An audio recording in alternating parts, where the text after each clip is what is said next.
Hi, guys, and welcome. My name is Imani, and I'm the new coordinator for Community Engaged Learning at Kent State. I hope this first part of your Common Conversations experience helped you to clarify what you hope to accomplish this semester and how to set yourself up for a successful Kent State career. We've designed this next block of time to build on your previous conversation and to make it easier for you to pursue we have designed this next block of time to build on your previous conversation to make it easier for you to pursue the commitment you've established. We've asked people associated with different community focused opportunities to join us today so that you can hear directly from them about their transformative experiences with the hope that it may spark ideas about how you can follow through with steps for action. Service and philanthropy is a part of the culture of Kent State.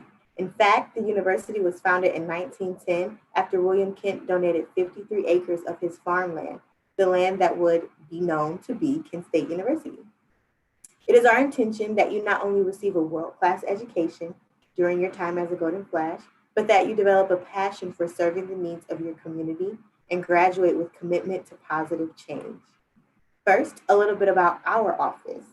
CEL, also known as Community Engaged Learning at Kent State, helps students advance social change by connecting your academic or personal interests and talents with local, regional, and global opportunities, while also helping you to develop a variety of skills employers are looking for.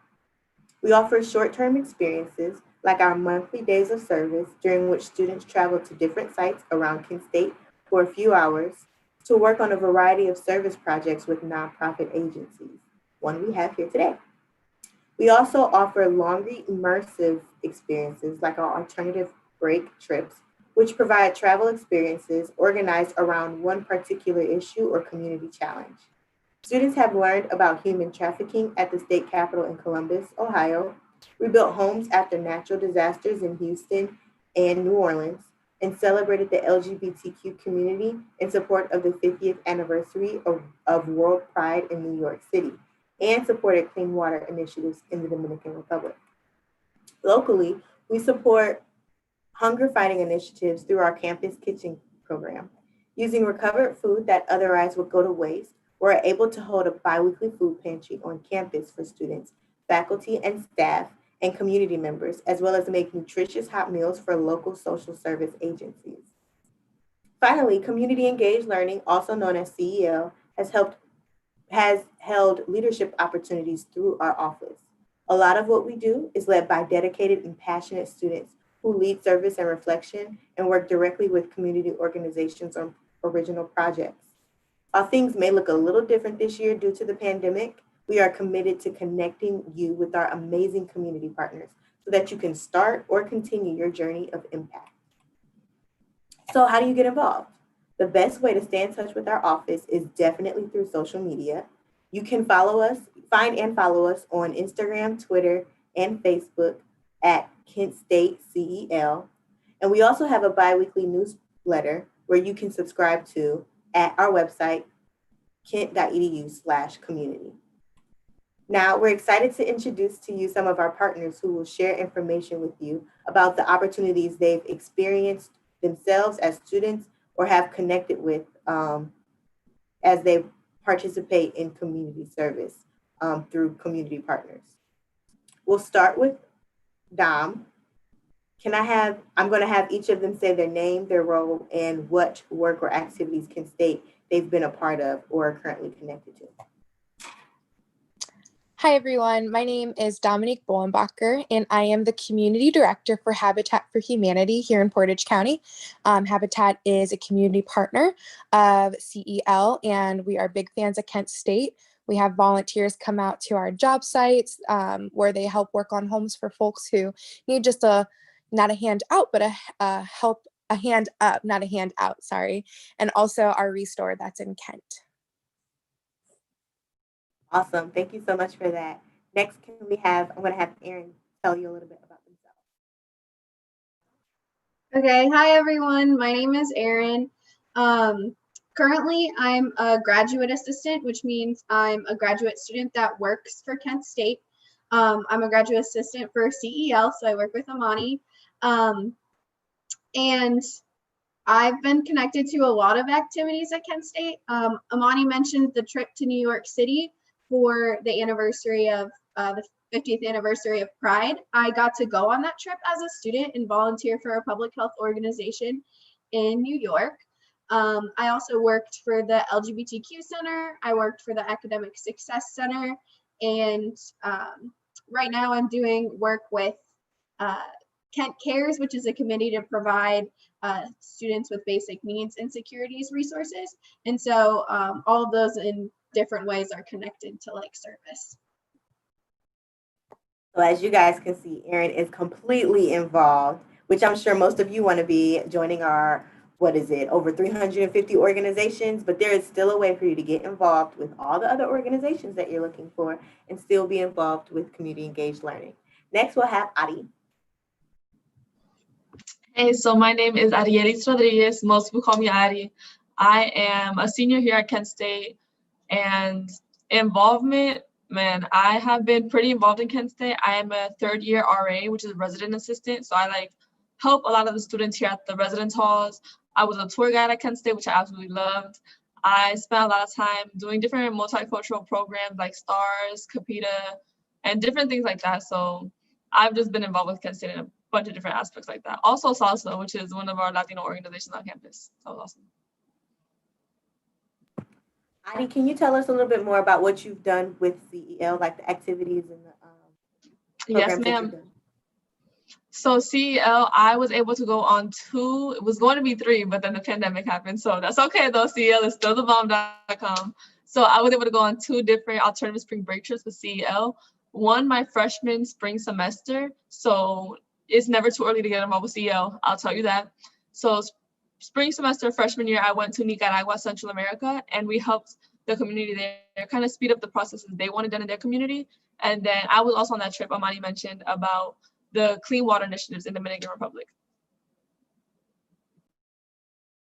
Thank you, Adi. So first, I'm going to hand it to Dom. Dom, what would you say is the most rewarding thing about the work that you do with Habitat for Humanity? Yes, probably one of the most rewarding things about working with Habitat is helping families achieve the American dream of home ownership. And the only way that we're able to do that, though, is through our volunteers. And like I said earlier, big fan of Kent State because while you guys are here for maybe just 1 year or maybe the next 10 years, Kent State and the Kent community, it's your home. And connecting students to their community and seeing the needs, it's really been an awesome experience. Our volunteers, they get to work with the family, and so they get to know the family.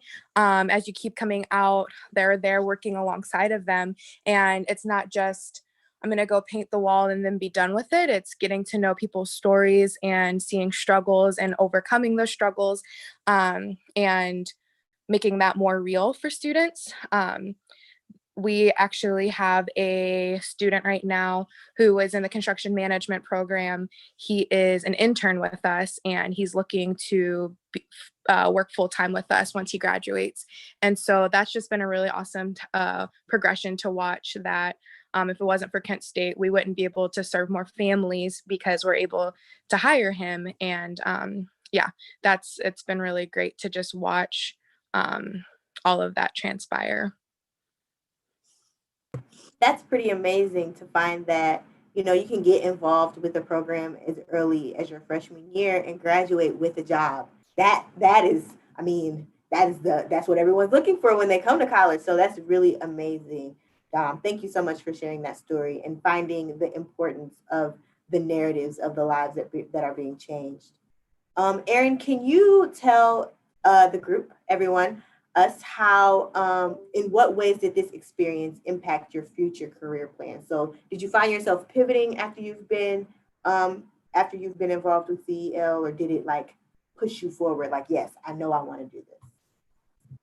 So talking specifically about the spring break trip I went on, in New York, I got to volunteer for a public health organization, and I'm a public health student. And so that helped me realize like public health is what I want to do with the rest of my life, and I want to help people. And specifically, we volunteered at an organization called GMHC, which primarily serves people living with HIV and LGBTQ populations. And I found myself really loving that, and it helped me realize those are the populations I want to work with in my career, which there's lots of opportunity to do that in public health. So that was really cool. And then also, like, on a smaller scale, that trip helped me get connected to CEL and more develop a passion for service. And it helped me get a job as a graduate student. So, you know, I can pay my tuition and pay my bills for the next year, which is really cool.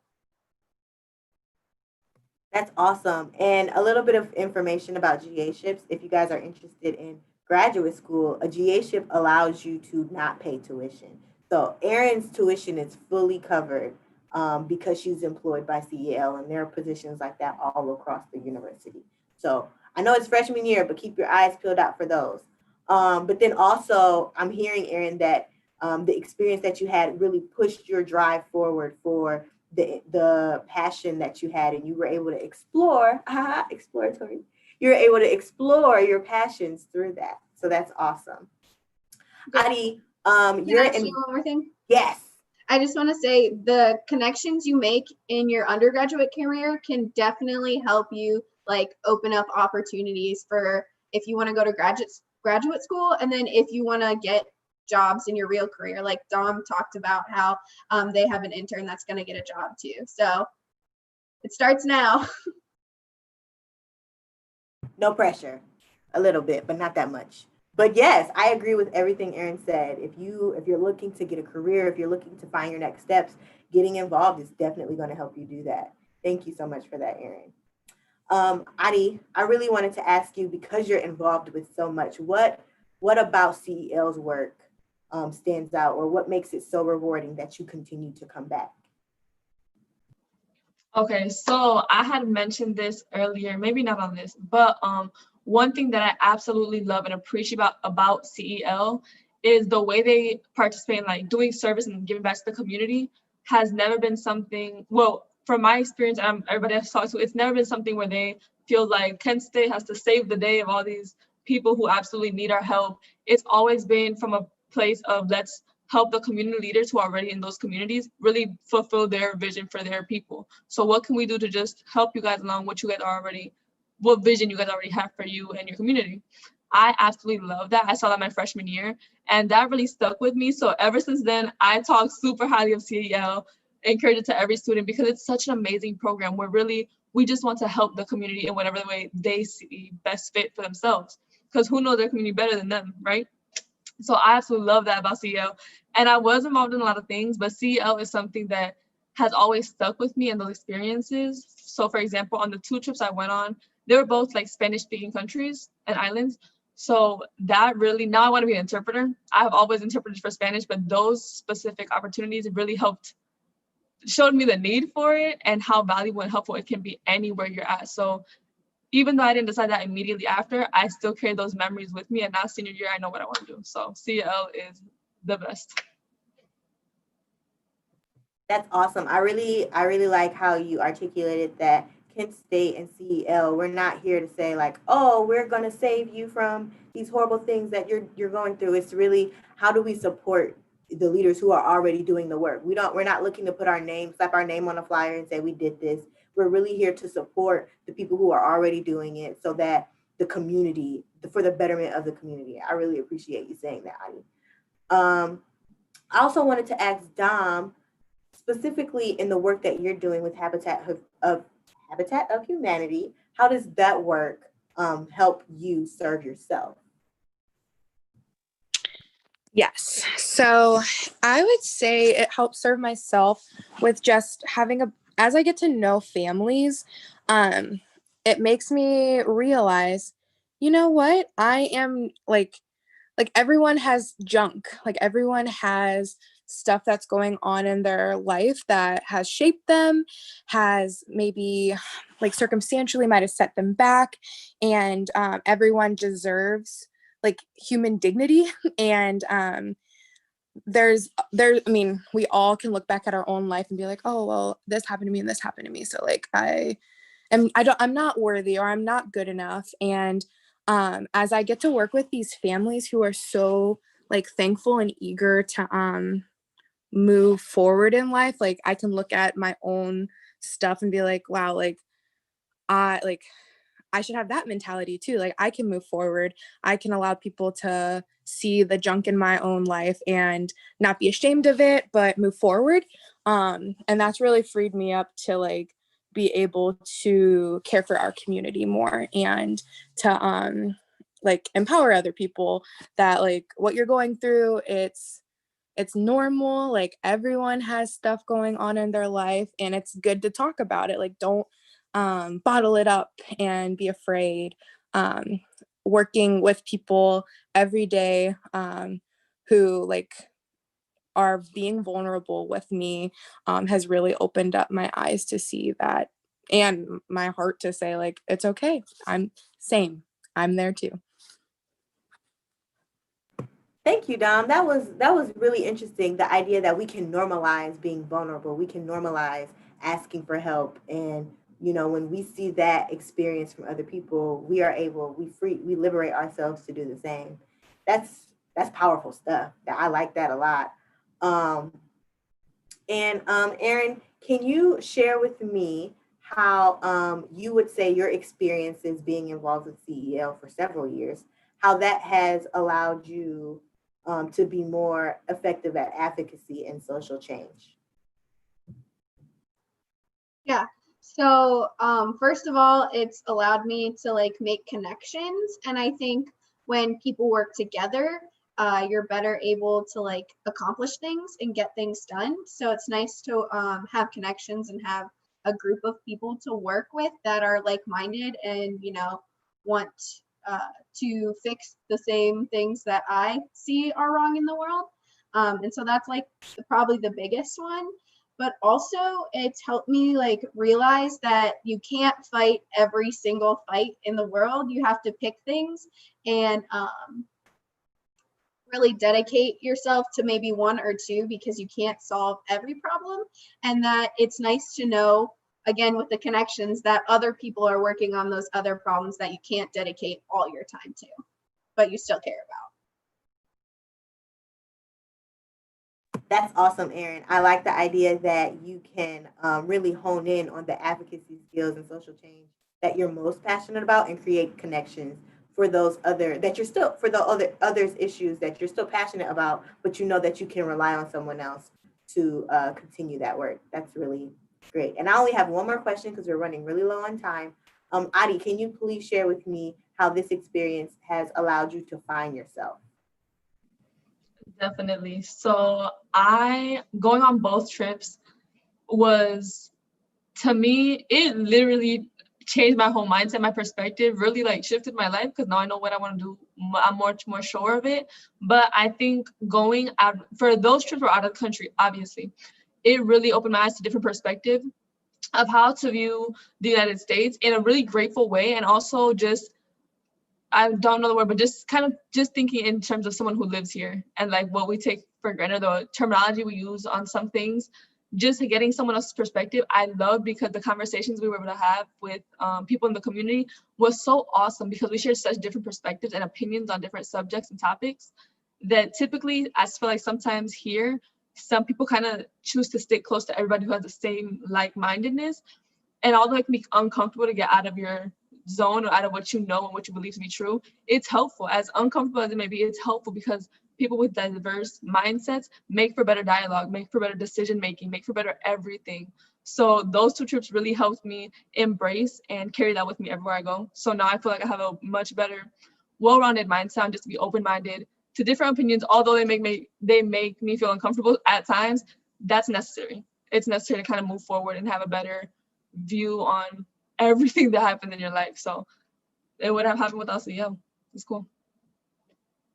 That's awesome that you're able to like diversify your experience, and that helps you find it. That's awesome. Okay, so we're near the end of our time with you guys. However, as you prepare to complete one more common conversation activity, we want to point out something about service, and that And that is, first of all, it can be complex. Quite often we think of service as an act that involves us and other people we can see or communicate with, or someone that we know and can get to know. And a big part of service does operate based off of that framework. So tutoring is a good example where you tutor someone and then you can see their growth week after week after week. But I hope that you're able to hear in the conversation that we just had, there are also some examples of service that are indirect, meaning you don't necessarily see who benefits.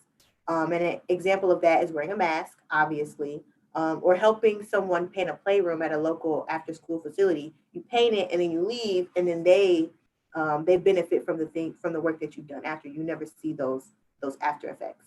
So service can also be self-focused in that the acts of care, like seeing a therapist, exercising regularly, and getting enough sleep, are ways that we can serve ourselves. And when we're positively changing our community, serving ourselves is an important part of serving others. When we apply these observations to the 3 prompts for today, resilience, advocacy, and social change, and finding you, we can see that in focusing on all of these, we serve others and ourselves both in indirect and direct ways. You may have already heard the phrase, flashes take care of flashes.